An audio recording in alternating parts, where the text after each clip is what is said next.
Di suatu tempat di bumi saat ini, seseorang sedang mendengarkan lagu di dalam mobil, menempelkan earbuds di atas kereta, atau bergumam kecil di dapur tanpa menyadarinya.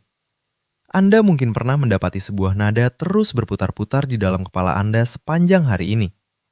Ketika muncul pertanyaan mengapa susunan getaran udara sederhana mampu membuat kita menangis, menari, atau merasakan emosi mendalam yang sulit dilukiskan dengan kata-kata, hampir tidak ada orang yang bisa memberikan jawaban pasti.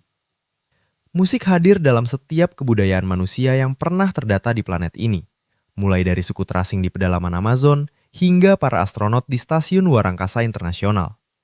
Tidak ada satupun peradaban manusia, baik di masa lalu maupun masa kini, yang tidak memiliki tradisi bernyanyi. Namun, ilmu pengetahuan modern masih terus berjuang untuk menjelaskan secara utuh mengapa fenomena universal ini bisa terbentuk.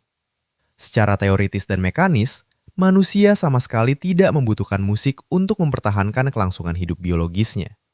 Musik tidak memberi kita asupan makanan, tidak melindungi tubuh kita dari serangan pemangsa, dan tidak menyediakan kehangatan saat cuaca dingin menerjang. Meski demikian, spesies kita telah mendedikasikan waktu dan energi untuk menciptakan bunyi-bunyian yang terstruktur setidaknya selama 40.000 tahun. Jika dilihat dari sudut pandang evolusi murni, melakukan kegiatan yang tidak menghasilkan daya tahan fisik dianggap sebagai pemborosan energi yang sia-sia. Jawaban atas teka-teki ini ternyata justru menunjukkan bahwa musik bukanlah pemborosan sama sekali. Musik merupakan salah satu penemuan paling krusial yang pernah dibentuk oleh peradaban manusia, dan kisah di balik kemunculannya jauh lebih rumit, tua, dan menakjubkan daripada yang pernah dibayangkan oleh kebanyakan orang. Untuk memahami bagaimana musik bermula, kita harus menyadari bahwa manusia tidak menciptakan alat musik terlebih dahulu, melainkan menciptakan dorongan emosionalnya. Keinginan mendasar untuk menghasilkan bunyi yang teratur jauh lebih tua daripada benda fisik kuno manapun yang berhasil ditemukan oleh para arkeolog. Bukti arkeologis pertama yang tak terbantahkan ditemukan pada tahun 2008 oleh tim peneliti pimpinan Nicholas Konrad di Gua Hohlfels, Jerman. Di dalam lapisan sedimen berusia 40.000 tahun, mereka menemukan seruling yang diukir dari tulang sayap burung nazar griffon. Alat ini memiliki panjang sekitar 21,8 cm dengan 5 lubang nada yang dipotong secara presisi.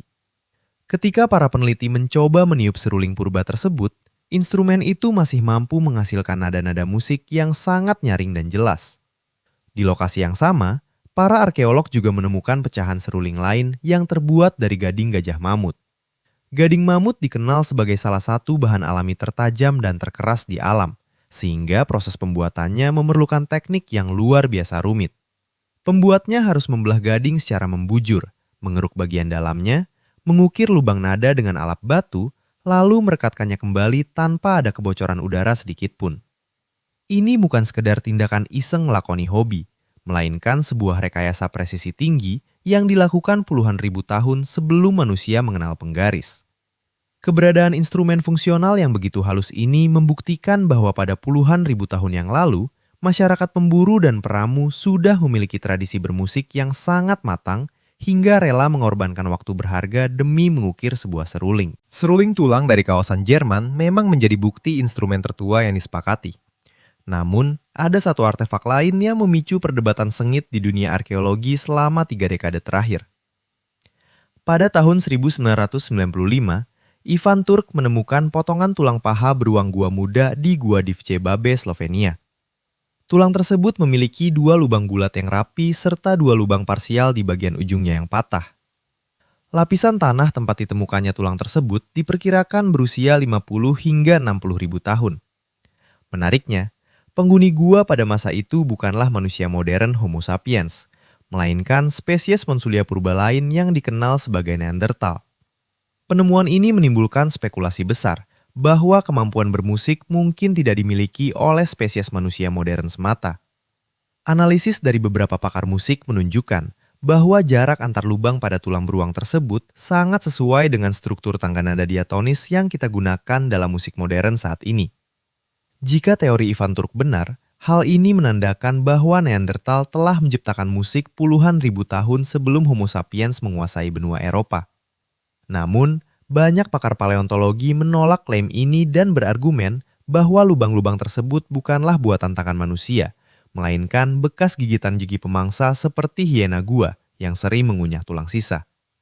Meskipun perdebatan ilmiah ini belum sepenuhnya usai, fakta bahwa instrumen di Jerman sudah begitu canggih pada usia 43.000 tahun membuktikan bahwa tradisi bermusik pasti telah berkembang jauh lebih awal sebelum seruling pertama berhasil diukir. Sebelum manusia purba mampu membuat alat musik dari tulang atau kayu, instrumen utama yang mereka gunakan adalah suara mereka sendiri.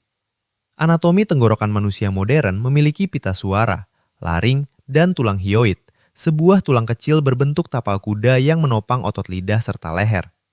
Tulang hyoid inilah yang memberikan kita kendali motorik halus untuk menghasilkan variasi suara yang sangat kompleks. Penemuan fosil tulang hyoid Neandertal berusia 60.000 tahun di Gua Kebara, Israel, menunjukkan bentuk yang identik dengan milik manusia modern. Selain itu, analisis DNA membuktikan bahwa Neandertal juga memiliki gen FOXP2, yaitu gen khusus yang bertanggung jawab atas pemrosesan bahasa dan artikulasi bicara pada otak manusia. Arkeolog Stephen Mitten mengajukan teori menarik, bahwa sebelum bahasa modernnya memiliki tata bahasa rumit tercipta, leluhur manusia berkomunikasi menggunakan sistem bahasa purba yang disebut HMMM, holistik, manipulatif, multimodal, musikal, mimetik. Sistem komunikasi ini relies pada nada, ritme, tinggi rendah suara, dan peniruan bunyi alam untuk menyampaikan emosi serta maksud tertentu. Komunikasi purba yang mengekspresikan emosi ini kemudian terpecah menjadi dua cabang evolusi yang berbeda. Cabang pertama berkembang menjadi bahasa terstruktur yang kita gunakan untuk menyampaikan gagasan logis hari ini. Sementara itu, cabang kedua berkembang menjadi musik yang kita gunakan untuk menyalurkan perasaan. Dengan kata lain, bahasa dan musik adalah dua saudara kandung yang lahir dari satu induk evolusi yang sama. Pengaruh musik terhadap manusia tidak hanya berkaitan dengan alat musik atau suara, tetapi juga dengan proses kimiawi yang terjadi di dalam otak. Pada tahun 2011, ilmuwan saraf Valery Salimpur dan Robert Zator melakukan penelitian mendalam menggunakan pemindaian otak fMRI. Mereka mengamati respons otak seseorang saat mendengarkan nada musik yang sangat menyentuh hati hingga merinding. Hasil penelitian menunjukkan bahwa musik merangsang pelepasan dopamin, yaitu zat kimia otak yang bertanggung jawab atas rasa senang. Uniknya, dopamin yang dilepaskan oleh musik memanfaatkan jalur saraf imbalan, reward circuitry, yang sama dengan yang digunakan otak saat kita menerima makanan lezat atau merasakan kepuasan fisik mendasar. Proses pelepasan zat kimia dopamin di dalam otak ini ternyata terjadi dalam dua tahap yang sangat spesifik dan menarik. Bagian otak yang disebut caudate nucleus akan aktif bekerja saat seseorang mengantisipasi datangnya bagian puncak dari sebuah lagu. Otak manusia merasa senang bukan sekedar karena mendengar suaranya, melainkan karena berhasil memprediksi alur nada yang akan datang selanjutnya. Kemudian, ketika nada puncak yang dinantikan itu akhirnya terdengar, bagian otak nukleus accumbens akan meledak, melepaskan dopamin dalam jumlah besar. Sensasi merinding yang Anda rasakan saat mendengar musik favorit sebenarnya merupakan hadiah reaksi kimia atas keberhasilan otak Anda dalam menebak pola getaran suara secara akurat. Charles Darwin pernah mengajukan hipotesis dalam bukunya The Descent of Man, bahwa musik berkembang melalui mekanisme seleksi seksual. Menurut Darwin, sebelum manusia mengenal bahasa, leluhur kita menggunakan irama dan intonasi nada sebagai sarana memikat pasangan, layaknya burung jantan yang bernyanyi di alam liar. Kemampuan bernyanyi yang indah menjadi sinyal visual dan auditori bahwa individu tersebut memiliki kesehatan otak yang baik serta kebugaran genetik yang tinggi. Sebaliknya, ilmuwan kognitif Steven Pinker berargumen keras bahwa musik hanyalah produk sampingan evolusi tanpa fungsi biologis murni. Pinker menyebut musik sebagai auditory cheesecake, sesuatu yang rasanya sangat lezat dan memanjakan indera kita, tetapi sebenarnya tidak dibutuhkan tubuh untuk bertahan hidup. Meskipun pandangan Steven Pinker sempat populer, bukti ilmiah dalam 2 dekade terakhir justru melemahkan teorinya. Psikolog evolusi Robin Dunbar menjelaskan bahwa musik memiliki fungsi biologis yang sangat krusial sebagai bentuk vocal grooming atau ikatan sosial bersuara. Pada kelompok primata, aktivitas saling membersihkan bulu, Grooming berfungsi membangun rasa percaya dan persahabatan antar individu melalui pelepasan hormon endorfin. Namun, metode pembersihan fisik ini hanya bisa dilakukan antara dua individu secara bergantian, sehingga membatasi jumlah anggota dalam satu kelompok sosial. Ketika kelompok manusia purba bertambah besar, mereka membutuhkan sarana baru yang sanggup mengikat puluhan hingga ratusan orang sekaligus tanpa harus bersentuhan fisik secara langsung. Musik hadir sebagai solusi evolusi yang memungkinkan sekelompok besar manusia untuk merasakan emosi dan ketukan irama yang sama secara serentak. Aktivitas bernyanyi bersama, memukul benda berirama, atau menari dalam kelompok terbukti merangsang sistem opioid endogenus di dalam otak manusia. Proses ini membanjiri tubuh dengan hormon endorfin yang sanggup meningkatkan ambang batas rasa sakit, menurunkan tingkat stres, serta meruntuhkan dinding kecurigaan terhadap sesama. Musik bukan sekedar hiburan visual atau pelipur lara, melainkan lem sosial perekat peradaban. Tanpa adanya rasa saling percaya yang dipupuk melalui ikatan emosional musik, manusia purba tidak akan pernah sanggup membentuk kelompok kerjasama besar yang menjadi kunci utama kelangsungan hidup spesies kita. Akar kepekaan musik pada manusia bahkan sudah terlihat nyata sejak saat kita baru terlahir ke dunia. Peneliti Sandra Trehab dari Universitas Toronto menemukan bahwa bayi manusia lahir dengan keahlian alami untuk memproses tinggi rendah nada, pitch, dan irama musik. Bayi yang baru berusia beberapa bulan mampu mengenali perubahan struktur nada yang bahkan seringkali luput dari perhatian orang dewasa awam. Penelitian Trehab juga membuktikan bahwa nyanyian lembut seorang ibu, lullaby, 2 kali lebih efektif dalam menenangkan bayi yang sedang menangis dibandingkan dengan kata-kata obrolan biasa. Hal ini mengindikasikan bahwa bentuk musik paling purba di muka bumi ini mungkin bukanlah gesekan alat musik tulang, melainkan nyanyian kasih sayang seorang ibu kepada anaknya. Keahlian merangkai suara berirama ternyata tidak hanya didominasi oleh spesies manusia saja di planet bumi ini. Paus bungkuk, Megaptera novaeanglia, diketahui mampu menghasilkan struktur lagu kompleks berdurasi hingga 30 menit yang diulang secara konsisten. Hebatnya lagi, seluruh populasi paus dalam satu samudra dapat mengubah dan mempelajari versi lagu baru secara kolektif hanya dalam hitungan satu musim. Burung punicau, songbird, juga harus mempelajari nada-nada lagunya dari burung dewasa lain melalui proses mendengarkan dan menirukan. Jika seekor burung muda diisolasi sejak lahir, ia hanya akan mampu mengeluarkan suara cicitan sumbang yang tidak utuh. Ini membuktikan bahwa kapasitas mempelajari rangkaian suara secara terstruktur merupakan produk budaya dan evolusi yang luas di alam raya. Perkembangan instrumen fisik mengalami lompatan besar ketika manusia mulai memanfaatkan benda-benda di sekitarnya menjadi alat penghasil suara. Salah satu instrumen tertua yang memanfaatkan prinsip fisika adalah bull roarer, sebuah kayu atau tulang pipih yang diikat dengan tali lalu diputar-putar di udara.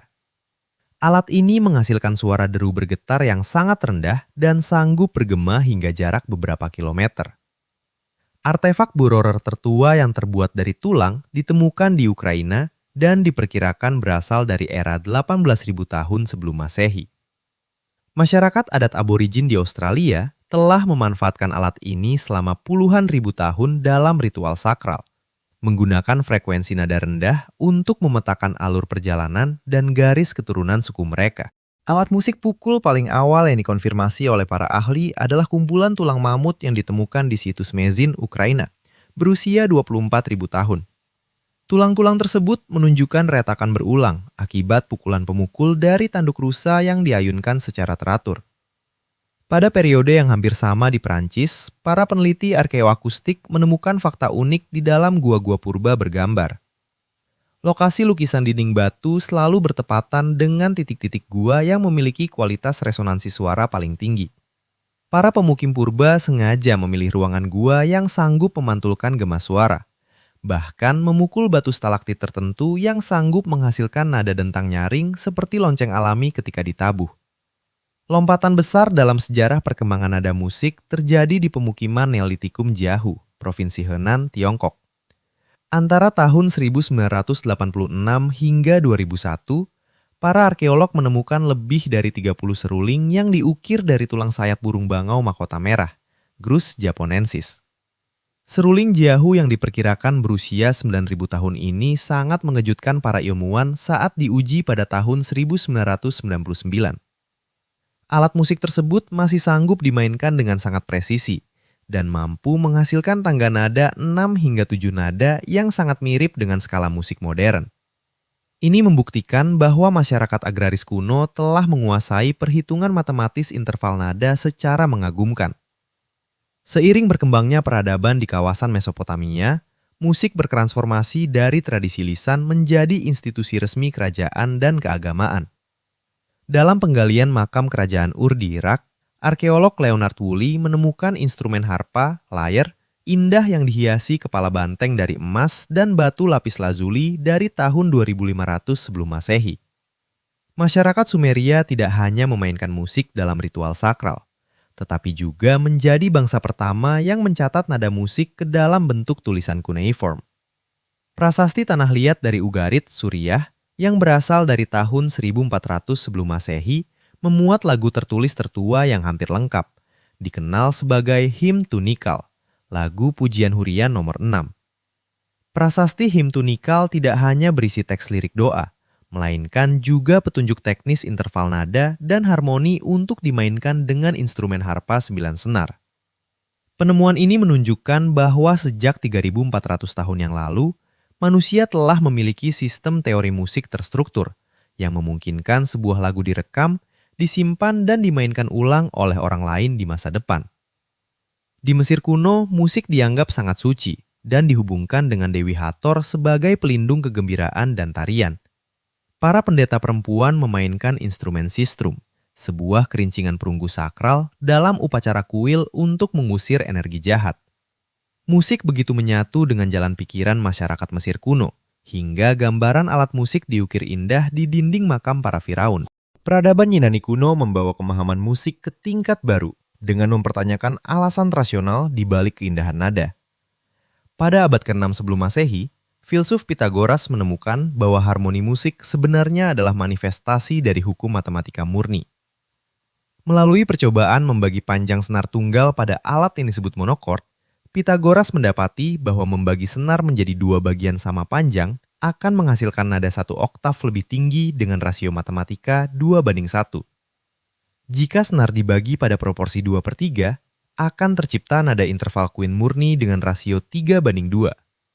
Kombinasi nada yang terdengar paling harmonis di telinga manusia ternyata selalu berpatokan pada rasio matematika sederhana. Penemuan Pitagoras membuktikan bahwa musik bukan sekedar seni emosional, melainkan bagian integral dari hukum fisika alam semesta. Gelombang harmonik alami yang dihasilkan oleh benda yang bergetar berlaku sama di seluruh penjuru dunia. Peradaban Barat membagi 1 oktav menjadi 12 nada diatonis. Sementara tradisi musik klasik India yang terangkum dalam teks kuno Natya Sastra membaginya menjadi 22 nada mikro yang disebut Shruti. Walaupun tiap kebudayaan memiliki cara berbeda dalam membagi tangga nada, fisik dasar getaran senar dan batas oktav tetaplah bernilai sama. Setiap bangsa yang pernah memetik senar di muka bumi ini sebenarnya merespons kebenaran fisika yang serupa. Filsuf Plato dalam karyanya The Republic menyadari betapa besarnya daya pengaruh musik terhadap kondisi mental dan jiwa manusia. Plato berpendapat bahwa tangga nada tertentu dapat membentuk karakter seseorang. Skala nada Dorian dipercaya membakar semangat keberanian prajurit, sementara skala nada Lydian dianggap membuat pendengarnya menjadi malas dan lembut. Plato bahkan mengusulkan larangan beredarnya jenis musik tertentu di dalam kota idealnya, karena khawatir irama yang salah dapat merusak moralitas warga negara. Prinsip dasar pemikiran Plato ini terbukti benar, bahwa musik memiliki kekuatan besar untuk mengubah emosi, persepsi, dan tindakan manusia secara masif. Pandangan senada juga muncul di Tiongkok kuno melalui ajaran filsuf Konfusius yang menekankan bahwa musik yang benar, yayue, sangat krusial untuk menjaga ketertiban moral dan keharmonisan negara. Bukti keagungan teknologi musik Tiongkok terlihat dari penemuan set bel perunggu Bianzong di makam markisi dari Zheng yang berasal dari tahun 433 sebelum Masehi. Set bel raksasa berbobot total 2,5 ton ini Terdiri dari 65 bel perunggu yang mampu menghasilkan dua nada berbeda pada satu bel tergantung lokasi pukulannya. Instrumen megah ini memiliki jangkauan nada hingga 5 oktas penuh yang setara dengan kemampuan piano modern saat ini. Penemuan ini membuktikan keberadaan proyek teknologi musik berskala luar biasa besar pada zaman kuno. Lagu lengkap tertua di dunia, yang lirik beserta notasi nadanya masih utuh hingga hari ini, dipahat pada batu nisan Seikilos Epitaph liturgi, berasal dari abad pertama Masehi. Ukiran batu nisan tersebut memuat pesan mendalam. Selagi engkau hidup, bersinarlah. Jangan berduka sama sekali. Hidup hanya berlangsung sebentar, dan waktu akan menagih bahagianya. Sang pembuat batu nisan memilih untuk memahat sebuah nada dan lagu sebagai warisan abadi yang paling berharga untuk dikenang. Ketika seseorang di masa kuno memikirkan hal apa yang paling pantas untuk melintasi batas kematian, mereka tidak memilih harta atau kekuasaan, melainkan memilih melodi musik. Sebuah studi lintas budaya berskala besar yang dipimpin oleh Samuel Mer di Universitas Harvard pada tahun 2019 menganalisis data etnografi dari 315 suku bangsa di seluruh benua. Hasil penelitian yang diterbitkan dalam jurnal sains tersebut menunjukkan secara mutlak bahwa musik hadir di setiap kebudayaan manusia tanpa terkecuali. Struktur lagu pengantar tidur, lullaby, di seluruh dunia selalu berirama lambat dan lembut, sementara lagu tarian selalu bertempo cepat dan energik. Kehadiran pola musik yang seragam di seluruh pelosok bumi ini membuktikan bahwa kemampuan bermusik bukanlah hasil kebetulan budaya lokal, melainkan sifat alami yang sudah terpatri dalam biologi spesies manusia. Manusia tidak menciptakan musik seperti halnya kita menemukan roda atau mesin uap. Musik bukanlah penemuan tunggal di satu tempat yang kemudian menyebar ke tempat lain, melainkan sebuah manifestasi biologis yang muncul secara independen dimanapun manusia bermukim. Otak kita dirancang untuk melepaskan dopamin saat menangkap pola suara. Pita suara kita dibentuk untuk menghasilkan tinggi rendah nada, dan sistem saraf kita terhubung untuk merespons irama. Setiap komponen untuk melahirkan musik sudah terpasang sempurna di dalam tubuh kita sejak jutaan tahun evolusi. Musik tidak perlu diciptakan secara sengaja. Musik hanya menunggu untuk ditemukan oleh manusia. 43.000 tahun yang lalu, di dalam gua dingin di Jerman, seseorang meluangkan waktu berhari-hari mengukir gading mamut menjadi sebuah seruling hanya untuk menghasilkan nada yang ingin mereka dengar. 2.400 tahun yang lalu di Suriah, seorang juru tulis menorehkan stilus ke atas tanah liat basah untuk mencatat lagu agar bisa dinyanyikan oleh generasi mendatang. Dan saat ini, seorang ibu di sudut bumi sedang menyanyikan nada lembut untuk menenangkan bayinya yang tertidur. Kita tidak pernah benar-benar menciptakan musik. Musik adalah respon alami ketika spesies manusia memiliki otak yang cukup kompleks untuk menemukan keindahan pola suara dan hati yang cukup dalam untuk membutuhkannya.